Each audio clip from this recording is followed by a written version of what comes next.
PCR ఏదో problem. Right right right Srinivas గారు PCR లేదు. వినిపిస్తుందండి మహేశ్వర్ గారు. మహేశ్వర్ గారు జనరల్ గా బీసీ కులాలు చాలా ఎక్కువ ఉన్నాయి కాబట్టి అన్ని కులాలని రిప్రజెంట్ చేసే విధంగా చట్టసభలు అంటే మేబీ అది రీజనబుల్ గా సాధ్యపడే పరిస్థితి కాదు. బట్ దానికన్నా కూడా ఇందాక వైసీపీ నాయకులు మాట్లాడటం చూస్తూ ఉంటే అంటే ఆయన చెప్పే విధానం నేను ఇక్కడ చెప్పదలుచుకుంది ఏంటంటే అంటే ఆ పాయింట్ నేను చెప్పాలనుకుంటున్నా. వాళ్ళు బీసీ కార్పొరేషను లేదా కమ్మ కార్పొరేషను రెడ్డి కార్పొరేషను సొంత కార్పొరేషన్ పెట్టారు. వాళ్ళు ఈ కార్పొరేషన్ అన్నిటి కూడా మనం వెళ్ళి లోపలికి వెళ్ళి చెక్ చేస్తే అంటే వాళ్ళ అలొకేషన్ ఎలా ఉంటుందంటే ఇప్పుడు అమ్మఒడి వచ్చింది అనుకోండి, అమ్మఒడిలో బీసీ ఉంటే ఆ అమ్మఒడి తీసుకెళ్లి బీసీ కార్పొరేషన్కి ఇచ్చినట్టు చూపిస్తారు. అలాగే అమ్మఒడి కమ్మోడికి వచ్చింది అనుకో ఆ అమౌంట్ తీసుకెళ్లి కమ్మ కార్పొరేషన్ చూపిస్తారు. అంటే జగన్ రెడ్డి నడిపింది ఈ 5 ఏళ్ళు ఒక్క నవరత్నాలు తప్ప ఏమీ లేదు. సో ఈ నవరత్నాల అమౌంట్ తీసుకెళ్లి ఎస్సీ ఎస్టీ సబ్ ప్లాన్ లో పడేసినట్టు చూపుతారు. అంటే పర్టికులర్ గా చెప్పాలంటే ఈ వైసీపీ ప్రభుత్వం ఇప్పుడున్న ప్రభుత్వం ఏదైతే ఉందో దాంట్లో పేరుకే కార్పొరేషన్లు పేరుకే అవి ఉన్నాయి కానీ అది లేదు. Coming to the TDP declaration ఏదైతే ఉందో జనరల్ గా మొదటి నుంచి కూడా టీడీపీకి ఆ బీసీలు అండదండలు ఉన్నాయి కాబట్టి వాళ్ళు నిన్న ఇచ్చిన దాంట్లో ఏవైతున్నాయి. ఇక్కడ మా ప్రశ్న ఏంటంటే ఇన్ని హామీలు వీటిల్లో ఏమన్నా సాధ్యాసాధ్యాలని ఏమన్నా బేరు చేసుకొని అవన్నీ కరెక్ట్ గా చేయగలవన్న దాని మీద ఏమన్నా వర్కౌట్ చేస్తే బాగుంటుంది. కానీ ఈ పరిస్థితుల్లో కూడా ఇన్ని హామీలు అనేది ఎలా ఇస్తారనేది యనమల రామకృష్ణ గారు చెప్తే బాగుంటుంది అనేది మా అభిప్రాయం. సో అది ఎనివే మనం ఇచ్చిన హామీలన్నీ కూడా నెరవేరుతాయి, ఎట్లా నెరవేరుతాయి అనేది మనం చూపించాలి. రెండోది ఇక్కడ ఇందాక అబద్ధాలు ప్రచారం చేస్తున్నారని వైసీపీ నాయకులు ఆయన వేరే అతన్ని తిట్టడం నేను చూశాను. నా దగ్గరే ఉంది document, state development corporation document ఉంది. ఇప్పుడు మీరు ఇచ్చిన దాని తాలూకు ఇందాక ఆయన చెప్పిన దాని తాలూకు డాక్యుమెంట్ కూడా నేను మన దాతంశెట్టి నాగేంద్ర గారు నాకు ఫార్వర్డ్ చేసింది, నేను మీకు ఫార్వర్డ్ చేశాను. ఎన్ఎస్డిఎల్ అది ఇప్పుడు అది కూడా కాదు, ఈవెన్ స్టేట్ డెవలప్మెంట్ కార్పొరేషన్ కూడా నాగేంద్ర గారు నెక్స్ట్ మీ దగ్గరికి వస్తా, మీ దగ్గరికి వస్తా. ఈ కార్పొరేషన్స్ మొత్తం మీద నేనే రీసెర్చ్ చేసి నేనే కేసు వేయాలని డిసైడ్ చేసిన పరిస్థితి. ఇంచుమించు 2.5 to 3 lakhs course money corporation ద్వారా తెచ్చి అవి ఎందుకు తెచ్చారో తెలియదు, అకౌంట్స్ చేసింది తెలియదు. మొత్తం ఈ కార్పొరేషన్ పదవులు ఆ డైరెక్టర్కి ఇచ్చి పాపం వాళ్ళకి తెలియని వాళ్ళకి ఏంటంటే కార్పొరేషన్ పదవి ఇస్తారు, ఆ డైరెక్టర్కి సంతకం ఆడ పెట్టమంటే ఆడ పెట్టేస్తారు. ఆ పెట్టిన సంతకంతో అప్పులు తెచ్చేస్తారు. రేపు నాలాంటి వాళ్ళు కేసెస్ కానీ మొత్తం కానీ ఇన్వెస్టిగేషన్ జరిగితే ఈ కార్పొరేషన్ డైరెక్టర్లు తీసుకెళ్లి జైల్లో పెడతారు. అయిపోయింది అంతే. ఈ జగన్మోహన్ రెడ్డికి సంబంధం ఉండదు, ఆ ప్రభుత్వానికి సంబంధం ఉండదు, తినేదంతా వాళ్ళు తినేస్తారు. అంటే కార్పొరేషన్ పదవులు అనేది బినామీలు, ప్రభుత్వానికి బినామీలు. చెప్పాలంటే ఇంతకుముందు బినామీ ఇంకోళ్ళు అప్లై చేసేవాళ్ళు, ఇప్పుడు కార్పొరేషన్ ద్వారా బినామీ యాక్ట్ అప్లై చేస్తారు. ఇంతే, అంత మించి ఏం లేదు. ఆ కార్పొరేషన్ ద్వారా తేవటం, తెచ్చిన అమౌంట్ ని అటు ఇటు డైవర్ట్ కొట్టేయటం, ఇది వాళ్ళ జరుగుతున్న పరిస్థితి. పర్టికులర్ గా సార్ మేము చెప్పదలుచుకున్నది కాంగ్రెస్ పార్టీగా, కాంగ్రెస్ పార్టీలో ఏ నాయకుడికైనా స్వతంత్రం ఉంటుంది. మీకు చెప్పాలంటే నిన్న వైజాగ్ లో జగన్మోహన్ రెడ్డి గారు మాట్లాడుతూ వైజాగ్ ఉంటది అన్నప్పుడు విజయవాడ ఉన్న నాయకులు కూడా జగన్మోహన్ రెడ్డికి సమర్థించే పరిస్థితి ఉందంటే ఆ పార్టీలో నాయకులు లేరు. ఆ పార్టీలో ఓన్లీ ఆయనకున్న ఎంప్లాయీస్, ఆయనతో ఉన్న ఫాలోవర్స్ ఉన్నారు. కానీ నాయకులు ఉంటే గట్టిగా మాట్లాడేవాళ్ళు. అదే ఎస్సీ కార్పొరేషన్ బీసీ కార్పొరేషన్ తాలూకా నిధులు ఇవన్నీ దుర్మార్గమయ్యా, జనరల్ ఇచ్చే స్కీమ్ లో తీసుకొచ్చి దాంట్లో వేస్తున్నామని జనరల్ గా మాట్లాడే పరిస్థితి వైసీపీలో లేదంటే ఆ పార్టీ ఓన్లీ ఒక్క సీఎం ఆఫీసు వాలంటీర్ సిస్టమ్ ఈ రెండే నడుస్తున్నాయి. కాబట్టి దాంతో కంపారిజన్ అనేది కూడా కరెక్ట్ కాదనేది మా అభిప్రాయం. జనరల్ గా మేము చెప్పదలుచుకుంది యాజ్ కాంగ్రెస్ పార్టీగా టీడీపీతో కాంగ్రెస్ పార్టీ కంపారిజన్, ఎందుకంటే కొద్ది గొప్ప అట్లీస్ట్ ఇచ్చిన వాళ్ళకన్నా స్వతంత్రం ఉంటుంది, ఇచ్చిన పదవుల కన్నా కొంచెం విలువ ఉంటుంది, ఇచ్చిన నాయకులన్నా కూడా కొద్దిగా స్వతంత్రంగా పనిచేసే పరిస్థితి ఉంటుంది. కాబట్టి సో ఇది కాంగ్రెస్ పార్టీ తరఫున చెప్పదలుచుకుంది.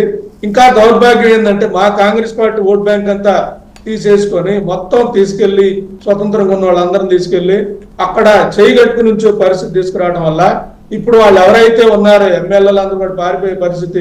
పర్టికులర్ గా మిగతా కులాల నాయకులందరూ కూడా సీట్ రాకపోయిన పరిస్థితి. సీట్ రాని వాళ్ళు కూడా మిగతా కులాల వాళ్ళు సర్వేలు వాళ్ళ కులమూలు చేస్తే రాదు. రెడ్డి గారికి అయితే సర్వే బాగాలేకపోయినా వచ్చేస్తుంది, సర్వే ఎలా ఉన్నా వచ్చేస్తుంది. అంటే కంప్లీట్ గా ఈ వర్షం నడుస్తున్న ఈ దాంట్లో మీరు చూస్తే చూడండి, ఉత్తరాంధ్రలో విజయసాయి రెడ్డికి ఏ విధంగా స్టేక్ ఉందండి. ఉత్తరాంధ్ర విజయసాయి రెడ్డి, ఉత్తరాంధ్ర అంతా బీసీలే కదా, ఉత్తరాంధ్రాన్ని చూసుకోవడానికి బీసీలు సరిపోరా? విజయసాయి రెడ్డి గారు చూడాలా? అంటే ఆంధ్ర విజయవాడ సో మళ్ళీ ఇంకొక రెడ్డి గారు చూడాలా? రాయలసీమ ఇంకో రెడ్డి గారు చూడాలా? ఈ మొత్తం రెడ్డి గారు జాయిగారు ఆంధ్రప్రదేశ్ కాదు కదా.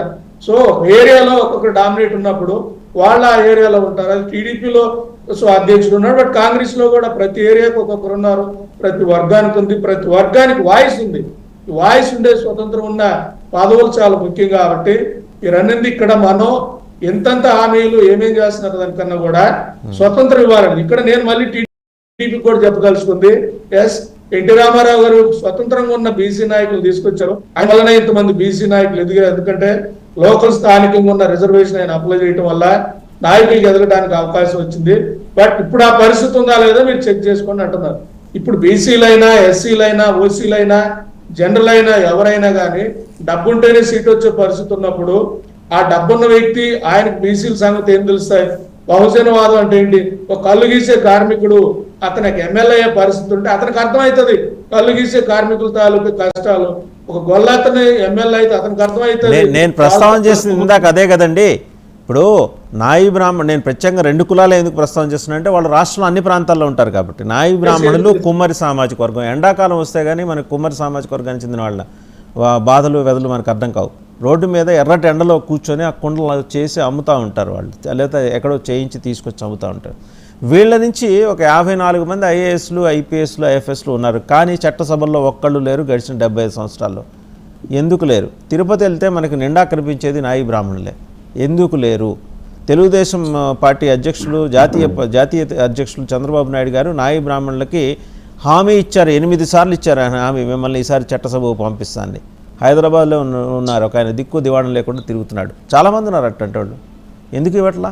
వాళ్ళ సంఖ్యాబలం వాళ్ళకి లేదనే మాట ఎందుకు వస్తుంది? ఉంది, వాళ్ళకి సంఖ్యాబలం ఉంది. నేను చెప్పిన 2 సామాజిక వర్గాలకి సంఖ్యాబలం ఉంది. పైగా వీళ్ళు ఏమంటారు, బీసీ డిక్లరేషన్లో అంతగా నెంబర్ లేని ఈ బీసీ కులాలకి కోఆప్షన్ సభ్యులుగా చేస్తారట. ఎందుకు ఈ ఐవాష్ మాటలు? అంటే how different you are from YSRCP. YSRCP ఏం చేసిందని మీరు అంటున్నారో రేపొద్దున మీరు అదే చేస్తున్నారు. కోఆప్షన్ సభ్యులుగా చేసి ఏంటి ప్రయోజనం? సార్ ఇక్కడ నేను అనేది టీడీపీలో సీట్లు ఇవ్వడం అనేది వాళ్ళ అంతర్గతం. దాన్ని మనం సో బలాబలాలు గెలవడం మీద అంతర్గతం ఎప్పటి వరకు బీసీ డిక్లరేషన్, ఒక్క నిమిషం మహేశ్వరరావు గారు, బీసీ డిక్లరేషన్ తీసుకురానంత వరకు అంతర్గతమే. తీసుకొచ్చిన తర్వాత అది 10 మందిలో మాట్లాడతాం. ఇక్కడ నేను చెప్పదలుచుకుంది వీళ్ళందరికీ కూడా మీరు బీసీ డిక్లరేషన్ ఇవన్నీ బాగానే ఉన్నాయి. నేను అనేది ఒక సామాన్యం నుంచి వచ్చిన వాళ్ళకి ఇవ్వండి అంటున్నా. నేను అనేది అంటే 10 కోట్లు, 20 కోట్లు, 100 కోట్లు పెట్టే వ్యక్తి బీసీ కాదు. ఆ బీసీ అతను ఎదిగిన పరిస్థితి లేదా వాళ్ళ అబ్బాయిలు ఉన్నప్పటికీ ఆ సామాజిక వర్గాల తాలూకు స్థితిగతులు తెలియవు. ఇప్పుడు ఎవరైతే బీసీ నాయకులు చాలా మంది ఉన్నారు వాళ్ళందరినీ కన్సల్ట్ చేయండి. ఇప్పుడు బీసీ నాయకుడు శంకర్రావు ఉన్నాడు, ఆయన ఎవరైనా కన్సల్ట్ చేశారా? చాలా మంది బీసీ సంఘాలతో నేను కలిసి తిరుగుతుంటాను. అన్నా మీరు ఎందుకు ఎమ్మెల్యే అవ్వలేకపోతున్నారంటే మాకు ఎవరు అవకాశం ఇస్తారా అంటున్నాం. వాళ్ళకి అవకాశం ఇస్తే కదా వాళ్ళ వర్గం తాలూకు వాళ్ళ సమస్యలు పైకి వెళ్ళేది.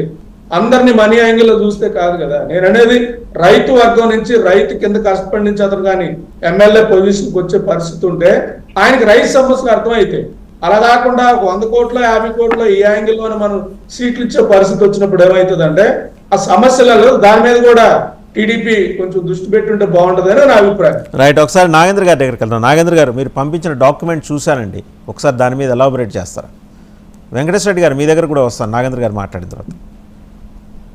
నాగేంద్ర గారు. వర్మ గారు, సార్ వాసుదేవన్ గారు, నాకు ఒక నిమిషం టైం ఏంటి? మీదో టెక్నికల్ ప్రాబ్లం, నాదో నాకు తెలియదు. నేను ప్రూఫ్ లేకుండా ఏది